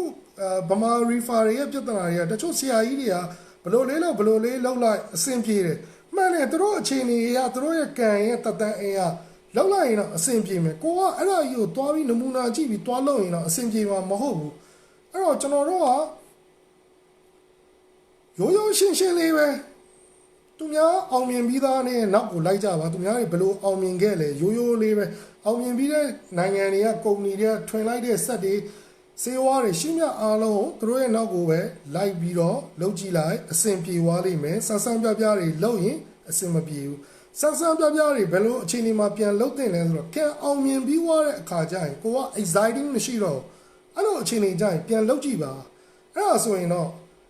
ပို့ပြီးတော့လွယ်ကောင်းလွယ်သွားပါလိမ့်မယ်ဆက်ချင်းအခြေအနေမှာတကယ်ဆရာကြီးတွေလုတ်တဲ့ပုံစံမျိုးတွားပြီးတော့လုတ်လို့မရပါဘူးအဲ့ဒါတွေကကျွန်တော်တို့ရဲ့ experience တွေပါကိုတွေ့တွေပါသူများတွေအောင်မြင်တိုင်းကိုကလိုက်ပြီးအောင်မြင်မှာမဟုတ်ဘူးเนาะအဲ့အတွက်လုံးဝပုံသေးနည်းလေးတွေကရှိထားပြီးသားထုတ်တဲ့နိုင်ငံခြားဟာတွေကလည်းထုတ်ထားပြီးသားကိုကအနောက်ကနေထပ်ပြီးတော့တီထွင်စရာမလိုဘူးဖြစ်တဲ့အတွက်လွယ်လေးအုံနောက်6စရာမလိုဘူးเนาะအခုကန်နေတော်တော်များများမအောင်မြင်ကြဘူးဘာကြောင့်မအောင်မြင်ကြလဲအတက်တွေစမ်းပြီးတော့ရှောက်ပြီးတော့လှုပ်ကြည့်တယ်ဟိုဟာလှုပ်ဒီဟာလှုပ်အဲ့ဒါတွေအားလုံးကတကဘာလုံးကစမ်းထားပြီးသားတွေเนาะစမ်းထားပြီးလို့အစဉ်ပြေဆုံးဟာကိုသူတို့တီထွင်ထားပေးတာအဲ့ဒါကိုကဘယ်လိုမျိုးသုံးမလဲဆိုတဲ့ဟာပဲမူတည်တယ်เนาะအဲ့ဒါလေးကိုသုံးရင်လွယ်ကူနဲ့အစဉ်ပြေသွားလိမ့်မယ်အောင်မြင်သွားပြီးတော့ကန်တန်းကြာတဲ့အခါကျမှကိုဖြစ်ချင်တဲ့ဟာတွေကိုကိုပုံစံနဲ့ကိုတဖြည်းဖြည်းလှုပ်ယူကြည့်ပါအစဉ်ပြေလာပါလိမ့်မယ်ဆက်ချင်းမှာတော့ကိုထင်မြင်ယူဆချက်အတိုင်းသူတို့တော်ရတယ်ငါလည်းရရမယ်ဆိုတဲ့ဟာမျိုးနဲ့ဘယ်တော့မှမရပါဘူးကံကတတန်းအောင်လဲစကားပြောပါတယ်ကံအစတစ်ခုမှာဘလောက်ပဲ experience ရှိဝုန်းတိုင်းသွားပြီးလုပ်လို့မရပါဘူးကံတတန်းကြာလာတဲ့အခါကျမှသူ့ရဲ့ bacteria တွေက stable ဖြစ်လာပြီးတော့ကိုလိုချင်တဲ့အနေအထားကိုတဖြည်းဖြည်းနဲ့ရောက်လာမှာပါအဲကြမှာတဖြည်းဖြည်းနဲ့ထည့်ရင်အဆင်ပြေတယ်မဟုတ်တော့ထည့်သေးပဲဖြစ်နေပါလိမ့်မယ်ဗျအဲ့တော့ကျွန်တော်တို့ကလုံးဝလိုက်ပြီးတော့တီထွင်ဖို့စရာမလိုဘူးเนาะကိုယ့်ရဲ့ကံအောင်မြင်ဖို့ပဲလိုတယ်ကိုကတီထွင်မဲ့လူမဟုတ်ဘူးเนาะတီထွင်မဲ့ဆိုလဲကျွန်တော်တို့က research လုပ်မဲ့ set တွေ clear တွေအများကြီးနဲ့အဲ့လိုမျိုးတီထွင်မှာကျွန်တော်တို့လည်းအားပေးတယ်အဲ့လိုမျိုးအောင်မြင်မဲ့ဆိုရင်ကျွန်တော်တို့ကလည်းနောက်ကနေသိတယ်မလား follow လိုက်တာပေါ့เนาะအဲ့လိုမျိုးမဟုတ်ဘဲနဲ့ဟိုဘယ်လိုပြောမလဲဘာပစ္စည်းမှလည်းမရှိဘဲနဲ့ဟိုဟာလေးစမ်းကြည့်မယ်ဒီဟာလေးစမ်းကြည့်မယ်ဆိုရင်တော့ဘယ်တော့မှအောင်မြင်မှာမဟုတ်ပါဘူးเนาะတကယ်ကမ္ဘာနိုင်ငံကြီးတွေကလည်းတီထွင်ထားတဲ့ဟာတွေက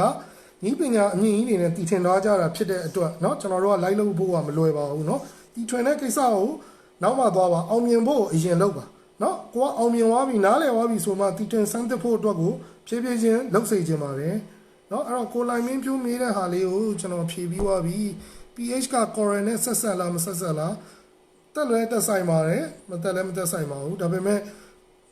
ကျွန်တော်သိတာတော့ Cheeto Reactor ကိုလိုင်းမင်းပြိုးမှာရှိတယ်အဲ့အတွက် pH ကတော့နေနဲ့ညတော့ balance ဖြစ်နေမှာပါ balance အောက်မှာမဟုတ်ပါဘူးဟိုချစ်ဝင်းစိန်နဲ့ Fido အမှုန့်နေရဝယ်လို့ရလားကိုတဲ့ရှိပါတယ်2 liter fish တို့ဘာလို့မှလဲကျွန်တော်တွေ့တာအမှုန့်နေတွေ့ပါတယ်တချို့တွေကလည်းအရေးအဖြစ် Fido တိတက်ထုတ်ပါတယ် AF မှာလည်း Fido Platinum ဆေးရဘူးတွေရှိပါတယ်ကျွန်တော်နောက်ပိုင်းကျမှ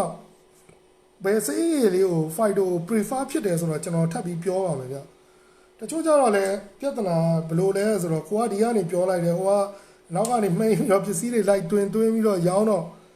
နောက်ဆုံးကိုက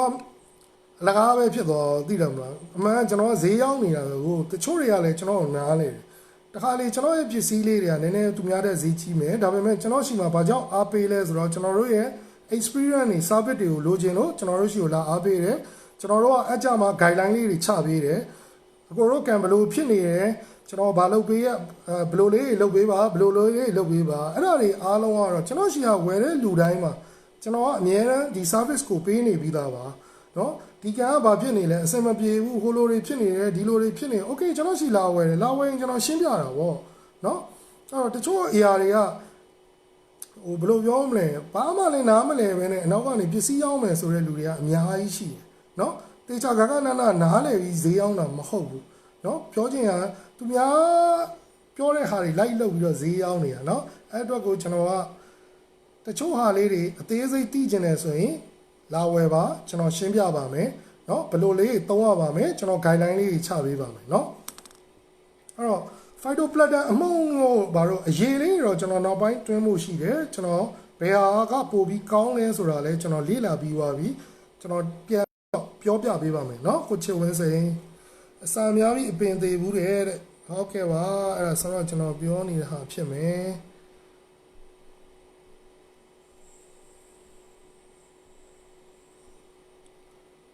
ကိုသားငယ်တဲ့ဘေကနာတယောက်အနေနဲ့3ပေကန်ကနေစတင်တာ2ပေကန်ကစတင်ပါလားခင်ဗျာတဲ့ ကျွန်တော်ပြောရမယ်ဗျအဲ့ဒါကကျွန်တော်ခိုင်းဖြေနေတဲ့အဖြေပါပဲအကိုရဲ့ budget ပေါ်ပဲမူတည်တယ်အကိုရဲ့ budget ကလုံလောက်ရှိရမယ်နော်ကန်တကန်ရဲ့လိုအပ်ချက်တွေအစုံရှိနေရမယ်အဲ့ဒါဆိုရင်တော့ကန်ကကြီးတွေပို့ပြီးတော့လွယ်ကူလေပါပဲဗျနော်ကန်ကကြီးလေပို့ပြီးတော့လွယ်ကူမယ်ကန်ကသေးရင်ထိရတာခတ်တယ် imbalance တွေအောက်ကုန်နေမယ်เนาะကန်ကြီးရင်ပို့ပြီးတော့လွယ်တယ်အဲ့တော့ဘေကနာတယောက်အနေနဲ့အခုရှိမှာ3ပေကန်အတွက်ကိုဘာဂျက်လုံလောက်ရှိလား2ပေကန်အတွက်ကိုဘာဂျက်လုံလောက်ရှိလားအဲ့ပေါ်မှာမူတည်ပြီးတော့ကျွန်တော်ကတော့ရွေးချယ်စီချင်ပါတယ်เนาะတချို့ကြတော့ကန်ကြီးကိုကြီးလုပ်ပြီးတော့ကိုကနောက်ကပတ်စံမလိုက်နိုင်ဘူးအဲ့တော့ကန်ကမအောင်မြင်ဘူးเนาะအဲ့တော့ဟိုတလောကကိုညီတယောက်ရှိတယ်ကျွန်တော်ကြီးကိုဆက်သွယ်တာနာမည်ကတော့ထားလိုက်ပါတော့နာမည်တော့ကျွန်တော်လည်းအစတွေကပြောတယ်သူလည်းဟိုရင်ထဲကကျွန်တော်နဲ့ကသူကဆက်သွယ်တယ်လေကျွန်တော်ဒီဟာလေးလုပ်နေညီကန်တကူကိုအစကနေညီပြန်လုပ်ပါလားညီကန်အဟောင်းကြီးဝယ်ထားတယ်ကန်အဟောင်းရဲ့ပြဿနာကဘာဖြစ်လဲဆိုကန်အဟောင်းရဲ့ပြဿနာဖီတာစနစ်တွေမှားနေမယ်နော်သုံးထားတဲ့ဟာတွေကလည်းအကုန်လုံးမှားနေဒါပေမဲ့အကန်တကန်ကိုစပြီးသွားတဲ့အခါကျရင်ပြန်နောက်ဆုတ်ဖို့အတွက်ကိုမလွယ်ဘူးနော်ပြန်နောက်ဆုတ်ဖို့အတွက်မလွယ်တဲ့အခါကျတော့နောက်တစ်ခါကန်အစ်တစ်ခါထပ်လောက်ရပြန်အောင်အဲကြတော့နှစ်ခါကုန်ရောအဲ့တော့ဖြစ်နိုင်နော်ဖီတာစနစ်မမှန်တဲ့ကန်တွေကိုကျွန်တော်ကတော့အားမပေးစေချင်ဘူးပတ်စံနှစ်ခါကုန်ပါလိမ့်မယ်နောက်တစ်ခုကလိုအပ်ချက်တွေနဲ့မပြည့်စုံဘဲနဲ့ကန်တကန်ကိုမစသင့်ပါဘူးเนาะကိုယ်ထဲမှာဘာချက်လုံလောက်ရှိမှဒီကန်တကန်ကိုစပါအညီလေးဆိုရင်ဖြစ်တဲ့ပြဿနာဘာဖြစ်လဲဆိုတော့ရှင်းပြအကုန်လုံးစေဝါဟိုဟာဒီကသူနိုင်တဲ့လောက်ဘာချက်တွေလိုက်ဝဲတယ်ဒါပေမဲ့ဆက်သွားလို့မရဘူးဘာကြောင့်ဆက်သွားလို့မရလဲချီလာမတက်ထားဘူးเนาะချီလာမတက်ထားတဲ့အတွက် corner တွေကရှင်မယ်လေခဏပဲလေ3လရှင်မယ်6လရှင်မယ်9လရှင်မယ်တစ်နှစ်ကျော်ရှင်မလားမရှင်တော့เนาะအဲ့တော့ schema ကောင်းကောင်းမရှိဘူးเนาะရောင်းတဲ့လူတွေကတော့ရတယ်ဒီဟာလေးနဲ့ရတယ်နဲ့ for sure နဲ့သိရမှာနောက်ဆုံးတကယ်တမ်းမွေးကြီးမရဘူးရပါဘော3လရမယ်6လရမယ်ဒါမွေးတာလို့မခေါ်ဘူးလေကန်တကန်ကနှစ်ပေါက်အောင်မွေးနိုင်မှထိန်းနိုင်မှအဆင်ပြေမှာเนาะခဏလေးနဲ့မွေးပြီးတော့ရှင်နေတဲ့ဟာတွေအားလုံးဟာအဆင်ပြေနေတာမဟုတ်ဘူးယာယီပဲနောက်ကျရင်ပြဿနာပေါင်း16000ဖြစ်လာလိမ့်မယ်အဲ့မပြည့်စုံတဲ့ကန်တွေမှာတစ်ခုပြီးတစ်ခုဖြစ်လာလိမ့်မယ်ကျွန်တော်ရှိကိုလည်းလာမေးကြပါတယ်တချို့ကန်လေးတွေကဟိုအခုဘလိုတွေဖြစ်နေလဲညီလေးအရင်ဆုံးကန်ကိုအရင်ဆုံးပြည့်အောင်เนาะ accessory တွေကိုစုံအောင်အရင်ဆုံးတတ်ထားလိုက်ပါအဲ့ဒါပြီးတော့မှဖြစ်လာတဲ့ပြဿနာဘာလဲဆိုတော့အကိုတို့ကရှင်းပေးလို့ရမယ်ကိုကန်ကလိုအပ်ချက်တွေများနေတဲ့ဟာယူတော့လုံးဝအဆင်ပြေအောင်လိုက်ပြီးတော့ရှင်းပေးနိုင်မှာမဟုတ်ဘူးအဲ့တော့အဆင်ပြေအောင်ကန်ကိုဘာချက်ကိုလုံလောက်နဲ့3ပေနိုင်မလား2ပေနိုင်မလားယာရာပြီးမှတေချာလုပ်ပါတချို့ဆိုလည်းအခုဆိုရင်ရှေ့ဆက်သွားလို့လည်းမရဘူးဘာချက်ကမနိုင်နေတော့ဘူးဒီကန်စုပ်ကြီးကိုထပ်ပြီးတော့ပတ်စံနေဖြစ်နေရတာပဲအဖတ်တယ်ကန်ကြီးကဘာမှမဖြစ်လာဘာကြောင့်လဲလိုအပ်ချက်တွေတအားများနေတဲ့အတွက်เนาะအဲ့တော့ကန်နောက်တဲ့ကန်စားရရင်လည်းပတ်စံကအများကြီးထက်ကုန်ပဲအဲ့တော့အကောကတော့ဘာသတိပေးလဲဆိုတော့ညီဖြစ်နိုင် fish only ပဲလုပ်ထားလိုက်ပါညီတက်နိုင်တဲ့အခါကျမှ coral တွေကိုပြန်မွေးပါကန်အစ်နဲ့လုပ်ပါဒီကန်စုပ်ကြီးတွေကိုတော့ပတ်စံနေထပ်ပြီးတော့ဖြည့်မနေပါနဲ့တော့အဲ့ဒါတော့အကိုရဲ့စေတနာပါเนาะလုံးဝဟိုရှစ်ဆက်သွားလို့မရအောင်เนาะတက်နေတဲ့လူတွေအများကြီးရှိရเนาะကျွန်တော်တစ်ချိန်လုံးလာမင်းနေကြတယ်เนาะအဲ့တော့ကျွန်တော်ဖြေလိုက်ရင်ဘာဝယ်ဖို့လိုတယ်အဲ့ဒါကြရင်တို့မဝယ်တော့အောင်အဲ့တော့ဘာဖြစ်လဲဆိုတော့ရှစ်ဆက်သွားလို့မရအောင်เนาะရှစ်ဆက်သွားလို့ရအောင်ဘာချက်ကိုလုံလောက်လုပ်ပြီးတော့မှစသင့်တယ်တကယ်တော့ budget ကမလုံလောက်ဘူးတအားကြီးစကျင်နေတယ်ကျွန်တော်ပြောပါမယ် fish only ပဲမွေးပါ fish only ကိုအထိုက်လျောက်လေးမွေးပြီးငါးတွေအများကြီးမမွေးနဲ့ fish only မွေးရင် budget ကန်လုပ်လို့ရပါတယ်နောက်ပိုင်းဥမာတချို့ကြတော့လေကန်ကိုမပြောင်းကျင်လို့ကန်ကိုကောင်းကောင်းဝယ်လိုက်တယ် accessory တွေကိုမဝယ်သေးဘူး fish only အရင်မွေးတယ်နောက်တော့မှ accessory တွေစုံတော့မှသူ coral ကိုစမွေးတယ်အဲ့လိုမျိုးလဲသွားလို့ရပါတယ်ဒါကနောက်တဲ့နီလန်တစ်ခုပါဒါပေမဲ့ပြဿနာတစ်ခုကဘာလဲဆိုတော့လူတိုင်းကကန်အောင်စပြီးတော့ fee တွေကတက်လာပြီးတော့မထိန်နိုင်ဘူး coral တွေထည့်မယ်ဟိုဟာထည့်မယ်ဒီဟာထည့်မယ်နဲ့အဲ့မှာ accessory တွေကြတော့မဝယ်ဘဲနဲ့ coral တွေပဲစွတ်ထည့်ပြီးတော့ဘာမှမဖြစ်လာပါဘူးเนาะအဲ့တော့ကိုသားငယ်ကြီးကျွန်တော်ကတော့ 3 ပေကန်လုံးမလား2ပေကန်လုံးမလားအကိုတင်းတော်ရရဲ့အကိုရဲ့ budget ပေါ်မူတည်ပြီးတော့လုပ်ပါเนาะ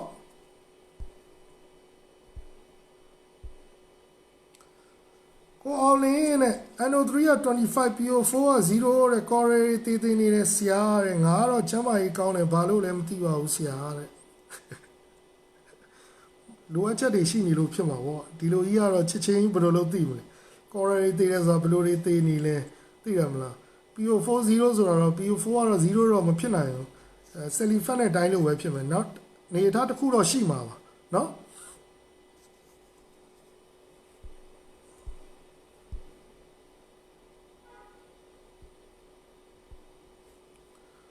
ကိုထောင်းတဲ့အဲ့ဒါကြောင့်တနစ်စီမံကိန်းနဲ့ချနေတာပါတဲ့အကိုပိုကောင်းပါတယ်အဲ့ဒါကြောင့်ဒီ refer တွေကတီးခန့်စိတ်ရှည်နိုင်မှအောင်မြင်တာပါเนาะ project ကြီးကိုတနစ်ရင်ရှည်စီမံကိန်းနဲ့ဖြည်းဖြည်းချင်းသွားပါအကိုနေတဲ့နေရာကအားလုံးဝယ်ရတာလွယ်ကူပါတယ်ပတ်စံရှိဖို့ပဲလိုပါတယ်အဲ့တော့အကိုဖြည်းဖြည်းချင်းပတ်စံစုပြီးတော့ရေရှည်စီမံကိန်းပဲလုပ်ပါအကိုကြီးအဲ့လိုမျိုးပဲအားပေးပါတယ်เนาะအဲ့ဆိုရင်တော့ဒီနေ့ live ကလည်းတော်တော်လေးကြာသွားပြီဆိုတော့ကျွန်တော်တို့ဒီလောက်နဲ့ပဲအဆုံးတက်လိုက်မယ်လေနောက်တစ်ခေါက်ကြာမှကျွန်တော်တို့ဘာ title လေးအကြောင်းဆွေးနွေးကြမယ်ဆိုတော့ကျွန်တော်တစ်ချက်ပြောမယ်လေเนาะတချို့ refer တွေနဲ့လည်းကျွန်တော် online ကနေ